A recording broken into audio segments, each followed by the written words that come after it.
সবাইকে জয় যিশু। আমাদের মহান প্রেমময় পিতা প্রভু যিশু খ্রিস্টের নামে আমি সবাইকে স্বাগত জানাই।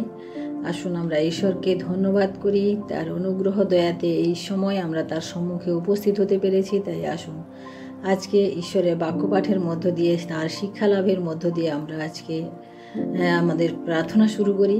তাই আসুন আমি আজকে বাক্যপাঠ করি। আমি হিতোপদেশ তার 4 অধ্যায় 23 পদ আমি পাঠ করব। সমস্ত রক্ষণীয় অপেক্ষা তোমার হৃদয় রক্ষা করো, কেননা তাহা হইতে জীবনের উদ্গম হয়। আর একটি পদ পাঠ করব জির্মীয় তার 17 অধ্যায় আমরা 10 পদ পাঠ করি। আমি সদাপ্রভু অন্তঃকরণের অনুসন্ধান করি, আমি মর্মের পরীক্ষা করি, আমি প্রত্যেক মনুষ্যকে আপন আপন আচরণানুসারে আপন আপন কর্মের ফল দিয়া থাকি। আমেন। আমরা এখানে দেখি যে ঈশ্বর চান যারা আত্মিক, যারা ঈশ্বরের পথে চলতে চায়, যারা ঈশ্বরের জীবনযাপন করতে চায়, তাদের মনকে তিনি দেখেন, তাদের মন কেমন হওয়া উচিত সেই বিষয়ে আমরা আজকে শিক্ষা লাভ করব যে একজন আত্মিক মানুষের মন কেমন হওয়া উচিত। অর্থাৎ আমরা এখানে দেখি প্রথমত আমি 3টে পয়েন্টের উপরে আমি আলোচনা করব। প্রথমত আমরা দেখি যে ধন্যবাদী মন, অর্থাৎ আমাদের মন সর্বদা সর্ববিষয়ে যেন ধন্যবাদ সহকারে আমাদের মন সেভাবে তৈরি হয় যে আমরা সবসময় একটা ধন্যবাদ দিতে থাকি। আমরা গীত সংগীতা তার 34 সংখ্যার গীতের 1 পদে আমরা দেখব দাউদ কিভাবে বলেছেন।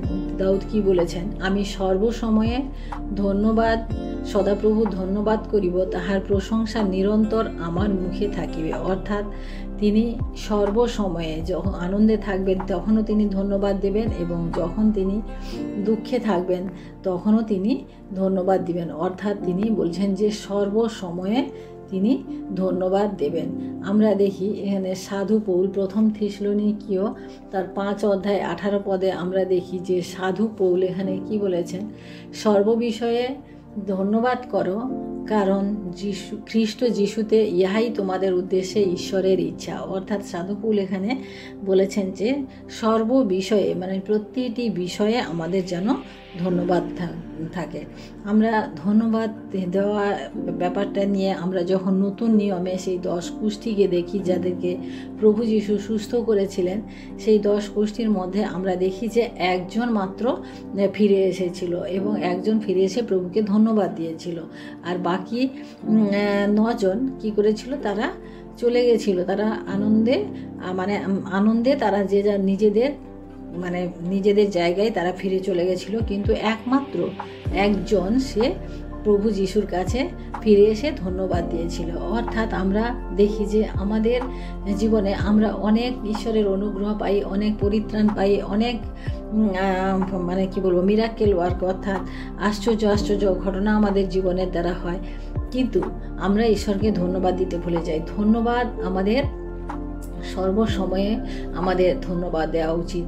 সেই জন্য আমরা এখানে দেখি যে যেটা সাধু পৌল বলেছেন যে সর্ববিষয়ে ধন্যবাদ করুন, কারণ প্রভু যিশুর ইচ্ছা আমাদের জীবনের উদ্দেশ্যে তার এটাই ইচ্ছা। আমরা কোনো সময় আমরা ধন্যবাদ দিতে ভুলে যাই, কিন্তু ঈশ্বর এটা চান না। তাই আমাদেরকে প্রতি মুহূর্তে আমাদের ধন্যবাদ দেওয়া উচিত। যেরকম সেই 9 জন কুষ্ঠী যারা ধন্যবাদ না দিয়ে চলে গেল, কিন্তু যে একজন সে ধন্যবাদ দিল, সেখানে আমরা দেখি যে সে পরিত্রাণ পেয়েছে বা সে মুক্তি লাভ করলো। আমরা এখন বর্তমান পরিস্থিতিতে আমরা সেই 9 জন কুষ্ঠীর মতো, নাকি আমরা সেই একজনের মতো যে আমরা প্রতি মুহূর্তে ঈশ্বরকে আমরা ধন্যবাদ দিই? ধন্যবাদ সম্বন্ধে আমাদের এটা মনে রাখতে হবে যে নিরন্তর আমাদেরকে ধন্যবাদ দিতে হবে, কারণ আমাদের ধন্যবাদ দিতে আমাদের বিশেষ সময় লাগে না। আমরা প্রতি মুহূর্তে একটা ধন্যবাদী হৃদয় নিয়ে ঈশ্বরের সম্মুখে যেন আমরা থাকি। ধন্যবাদ বিশেষ করে স্ব ইচ্ছায় হয়, যেটা সে কুষ্টি করেছিল, একজন কুষ্টি যে করেছিল সে নিজের ইচ্ছাতেই সে ফিরে এসেছিল, কিন্তু বাকিরা চলে গেছিল। অর্থাৎ তাদেরকে যদি কেউ বলে দিত যে ধন্যবাদ দাও, তাহলে হয়তো তারা দিত। কিন্তু এখানে আমরা দেখি যে ধন্যবাদের ব্যাপারটা জোর জবরদস্তি করে হয় না বা কাউকে বলে বুঝিয়ে হয় না। ধন্যবাদ যেটা সে নিজের অন্তর থেকে আসে। আমরা যখন ধন্যবাদ দিই, আমরা যখন প্রতি মুহূর্তে আমরা ধন্যবাদ দিই, আমরা কি করি, তখন শয়তানকে আমরা লজ্জিত করি। শয়তান তখন অনেকটা মুশকিলে পড়ে যায়। শয়তান তখন বোঝে যে বাবা এই মানুষটাকে এত আমি মানে নির্যাতন করছি, এত কষ্ট দিচ্ছি, এত যন্ত্রণা দিচ্ছি, তা সত্ত্বেও সেই ঈশ্বরকে ধন্যবাদ দিতে। আমরা যদি ইয়বকে দেখি না, ইয়বের শরীরে মানে যে ইয়বের জীবনে যে ঘটনা ঘটেছিল, সেই ঘটনার মধ্যেও আমরা দেখি ইয়ব কী করেছিল, ঈশ্বরকে কখনোই ত্যাগ করেনি বা কখনোই তিনি ধন্যবাদ দিতে তিনি বিরত থাকেনি। তিনি তার সেই রকম পরিস্থিতিতে তিনি ধন্যবাদ দিয়েছেন। তিনি বলেছিলেন, কি বলেছিলেন, যে আমি কি শুধু ঈশ্বরের কাছ থেকে ভালোটাই নেব, মন্দটা নেব না, কিন্তু তাই তিনি সর্ববিষয়ে সবসময় ধন্যবাদ দিতেন। এবং ধন্যবাদ আমরা যখন দেব, আমাদের পুরো হৃদয় মন দিয়ে যেন আমরা ধন্যবাদ করি, কারণ ধন্যবাদ জিনিসটা আমাদের অন্তর থেকে আসে, অন্তর থেকে আমরা যেন দিই। আমরা দ্বিতীয়ত দেখি যে আনন্দিত মন, অর্থাৎ আমরা এখানে প্রথম থিসলনিকীয় তার 5:16 পদে আমরা যখন দেখব যে আনন্দিত মন সম্পর্কে সাধু পৌল এখানে কি বলেছেন। এখানে আমরা দেখি যে সতত আনন্দ করো, অবিরত প্রার্থনা করো। অর্থাৎ এখানে বলছেন যে সতত আনন্দ করো, অবিরত প্রার্থনা করো। অর্থাৎ সাধু পৌল এই মানে আনন্দিত ব্যাপারটা কখন বলেছেন, তিনি যখন জেলখানাতে ছিলেন তখন এই থিসলনিকীয় মণ্ডলীকে তিনি চিঠি লিখেছিলেন এবং তিনি কি বলেছেন যে সতত তোমরা সর্বদা আনন্দ করো, কারণ ঈশ্বর এটাই চান। ঈশ্বর চান যে তার সন্তানেরা সবসময় আনন্দ করুক। আমরা ফিলিপিও তার 4:4 আমরা যখন পাঠ করি, ফিলিপিও তার 4:4 আমরা পাঠ করি আপনাদের জন্য। এখানে বলে যে তোমরা প্রভুতে সর্বদা আনন্দ করো, পুনরায় বলিব আনন্দ করো।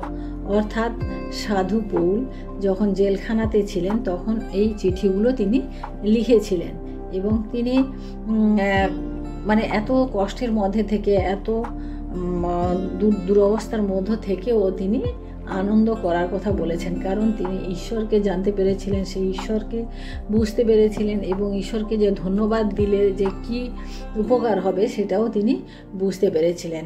আমরা দেখি যে প্রেরিতের পত্র আমরা যখন পাঠ করি, প্রেরিতের পত্র 5:41 পদে আমরা দেখি এখানে ঈশ্বরের বাক্য বলে, তখন তাহারা মহাসভার সম্মুখ হইতে চলিয়া গেলেন, আনন্দ করিতে করিতে গেলেন, কারণ তাহারা সেই নামের জন্য অপমানিত হইবার যোগ্য পাত্র গণিত হইয়াছিলেন। অর্থাৎ এখানে দেখি যখন প্রেরিতরা সেই মহাসভা থেকে যখন তাদেরকে সেখানে যিশুর নামের জন্য তাদেরকে অপমান করা হয়েছিল এবং তাদেরকে তাড়িয়ে দেওয়া হয়েছিল, সেই সময় তারা আনন্দ করতে করতে গেলেন যে আমাদেরকে এই যোগ্য বলে, অর্থাৎ যিশুর নামের জন্য আমাদেরকে যোগ্য বলে অপমান করা হচ্ছে, সেই জন্য তারা আনন্দ করেছিল। অর্থাৎ তারা পরিস্থিতি আমরা দেখি যে একজন মানুষকে প্রভু যিশুর জন্য তাকে অপমানিত করা হচ্ছে, লাঞ্ছনা করা হচ্ছে, তাদের নামে অনেক কিছু বলা হচ্ছে, সেই সময় তারা কি বললো যে তারা আনন্দ করতে করতে সেই সবার থেকে বেরিয়ে গেল যে আমাদেরকে এই অপমান করার যোগ্য হিসেবে ধরা হয়েছে।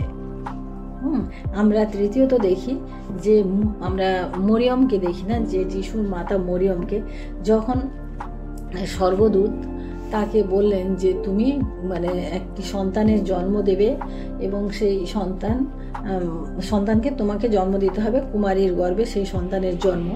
আমরা লূক লিখিত সুসমাচার তার 1:47 পদে আমরা পাঠ করি, তখন আমরা বুঝতে পারবো যে এখানে আমার আত্মা আমার ত্রাণকর্তা ঈশ্বরে উল্লাসিত হইয়াছে। অর্থাৎ এরকম একটা পরিস্থিতির মুখে যেখানে মরিয়মকে সমাজের দিক থেকে স্বাভাবিকভাবে নানান রকম গঞ্জনা শুনতে হবে, নানান রকম অপমানিত সহ্য করতে হবে, তারপরেও তিনি কি বলছেন যে আমার আত্মার ত্রাণকর্তা ঈশ্বরে উল্লাসিত হইয়াছে। অর্থাৎ সেই খবরটা শোনার পরে যে তিনি মুক্তিদাতার জন্ম দেবেন, তিনি মুক্তিদাতাকে তিনি তার গর্ভে ধারণ করবেন, তাতে সে আনন্দিত হয়েছিলেন। কারণ তিনি জানতেন, তিনি বুঝতে পেরেছিলেন যে তার এত জাগতিকভাবে তার অপমান হলেও কিন্তু আত্মিকভাবে তিনি আনন্দিত হয়েছিলেন এই কারণে যে তিনি মুক্তিদাতাকে জন্ম দেবেন। এত চ্যালেঞ্জের মুখোমুখি হয়েও আমরা দেখি যে মরিয়ম তিনি আনন্দ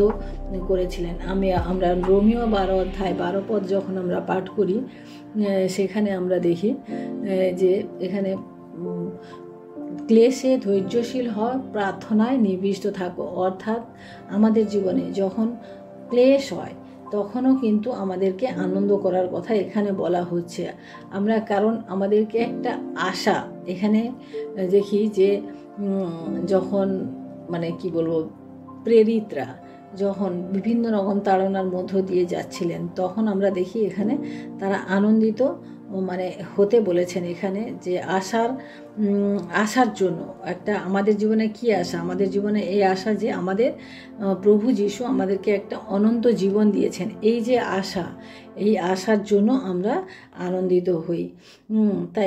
তাই দেখি যে আমাদের যে একজন আত্মিক ব্যক্তি যে প্রভুতে জীবনযাপন করছে, তার জীবনে আনন্দ থাকাটা, রিজয়েস করা রিজয়েসিং হার্ট অর্থাৎ আনন্দিত হৃদয়, এটা কিন্তু খুবই গুরুত্বপূর্ণ। আমরা তারপরে দেখি যে তৃতীয়ত আমরা দেখি যে অধীন থাকার বিষয়। আমরা অনেক সময় দেখি যে আমরা প্রভুতে জীবনযাপন করি কিন্তু আমাদের নিজেদের ইচ্ছা মতো, কিন্তু প্রভু সেটা আমাদেরকে বলেন না। আমাদেরকে কারোর অধীনে থাকা দরকার, অর্থাৎ প্রভু যিশুর অধীনে থাকা। আমরা কি করে অধীনে থাকবো? আমরা একটা মণ্ডলীর অধীনে থাকি, আমরা প্রভুতে আমরা অধীন থাকি। আমরা স্ত্রী স্বামীর অধীনে থাকা, এটা একটা স্বাভাবিক ধর্ম।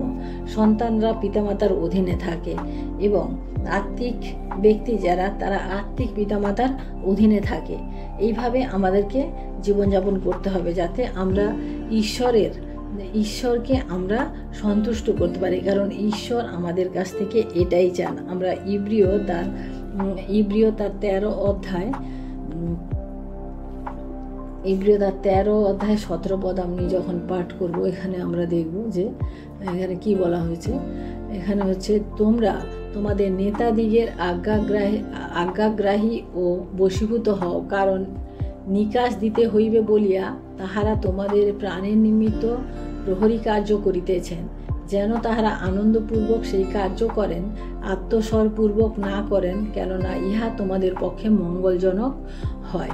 অর্থাৎ আমরা কি বলছে এখানে, নেতা নেত্রীদের অধীনে থাকা, যারা আমাদেরকে শাসন করেন, যারা আমাদেরকে দেখভাল করেন, তাদের অধীনে থাকা আমাদের দরকার। কারণ আমাদের জন্য তাদেরকে কোথাও না কোথাও একটা নিকাশ দিতে হবে, অর্থাৎ তাদেরকে প্রমাণ করতে হবে যে আমার অধীনে আমার প্রজারা রয়েছে। অর্থাৎ এইভাবে আমাদেরকে অধীনস্থ থাকা খুবই প্রয়োজন রয়েছে। যেখানে আমরা অধীনে যেখানে থাকি না, সেখানে একটা কি হয় যে উচ্ছৃঙ্খলভাবে আমাদের জীবনযাপন হয়। তাই আমাদের প্রত্যেকের আমাদের অধীনে থাকা বা বশ্যতাপূর্ণ জীবনযাপন করা উচিত। আমরা যখন চাকরি করি, আমাদের সেখানে যারা আমাদের উপরে যারা কর্তা বা কর্তৃপক্ষ থাকে, আমরা তাদের অধীনে থাকা আমাদের বাঞ্ছনীয়। এইভাবে আমাদের জীবনে একটা একটা নীতি বা নিয়ম বা শৃঙ্খলার মধ্যে জীবনযাপন করা আমাদের উচিত বা কর্তব্য। যে আত্মিকভাবে আমাদের জীবনযাপন করতে হলে যে আত্মিক ব্যক্তি তার জীবনে এই অধীনে থাকার ব্যাপারটা আমাদের খুবই দরকার রয়েছে। আমরা প্রথম পিতর তার 2 অধ্যায় 13 পদ আমরা যখন পাঠ করব, প্রথম পিতর তার 2 অধ্যায় 13 পদ আমি আপনাদের জন্য পাঠ করি। এখানে বলে, তোমরা প্রভুর নিমিত্ত মানব সৃষ্ট সমস্ত নিয়োগের বশীভূত হও, রাজার বশীভূত হও, তিনি প্রধান। অর্থাৎ প্রভুর নিমিত্ত মানব সৃষ্ট সমস্ত নিয়োগের বশীভূত, অর্থাৎ আমাদের একটা মানুষ যখন জীবনযাপন করে তার সামাজিক একটা দায়বদ্ধতা থাকে, তার পরিবারের একটা দায়বদ্ধতা থাকে, তার সমাজ থেকে বেরিয়ে গেলে একটা কি বলবো আরও একটা ঘেরাটোপের মধ্যে দিয়ে তাদেরকে থাকতে হয়। আমরা যদি সেই সমস্ত নিয়ম বা সেই সমস্ত শৃঙ্খলার মধ্যে আমরা যদি সঠিকভাবে জীবনযাপন করি, তাহলে আমাদের সমাজও ভালো হবে, আমাদের পরিবারও ভালো হবে এবং আমাদের জীবনও আরও সুন্দর হবে এবং ঈশ্বর যেটা চান সেইভাবে আমাদের জীবন হবে। তাই প্রিয় ভাই বোনেরা, আজকে আমরা দেখি যে ঈশ্বরের সন্তান হওয়ার জন্য বা ঈশ্বরে থাকার জন্য আমাদের জীবনযাপন করার জন্য আমাদের যে তিনটি বিষয় আমি আজকে যেটা আলোচনা করলাম, সেই তিনটি বিষয় আমাদের খুবই প্রয়োজন। একজন আত্মিক লোকের এই তিনটি বিষয় আমাদের খুবই প্রয়োজন। অর্থাৎ একটা হচ্ছে ধন্যবাদিত মন, আমাদের প্রতি মুহূর্তে প্রত্যেক বিষয়ে আমাদেরকে ধন্যবাদ দিতে হবে। দ্বিতীয়ত আমাদের হচ্ছে যে আনন্দিত মন, এবং তৃতীয়ত আমরা দেখি যে অধীনস্থ জীবন। আমাদের এই তিনটি বিষয় আমাদেরকে অবশ্যই মনে রাখতে হবে। তাহলে আমাদের নিজেদের জীবন যেভাবে আমাদের আনন্দপূর্ণ বা যে সুন্দর হবে, এটা পরিবারও সেইভাবে সুন্দর হবে, সমাজও সুন্দর হবে। তাই আসুন আমরা আজকে ঈশ্বরকে ধন্যবাদ দিই এবং প্রার্থনা করি। Hallelujah, hallelujah, hallelujah. মহান প্রেমময় পিতা, তোমার মহানামে ধন্যবাদ প্রশংসা করি প্রভু। আজকের সুন্দর সময় প্রভু, তোমার সুন্দর বাক্যপাঠের মধ্য দিয়ে আমরা তোমার শিক্ষা লাভ করতে পেরেছি প্রভু। তাই তোমায় ধন্যবাদ করি প্রভু। তোমার অনুগ্রহ দয়াতে প্রভু তুমি আমাদের ওকে ধরে রাখো এবং আমাদের জীবনে প্রভু তুমি তোমার ইচ্ছা অনুসারে কাজ করো। সমস্ত কিছু তোমার চরণে রেখে এই বিনতি প্রার্থনা চাই আমাদের মুক্তিদাতা ত্রাণকর্তা প্রভু যীশু খ্রিস্ট তোমারই নামে, আমেন। সবাইকে জয় যীশু। সবাই ভালো থাকবেন, সুস্থ থাকবেন। আজকের দিনটি সবার শুভ হোক। জয় যীশু।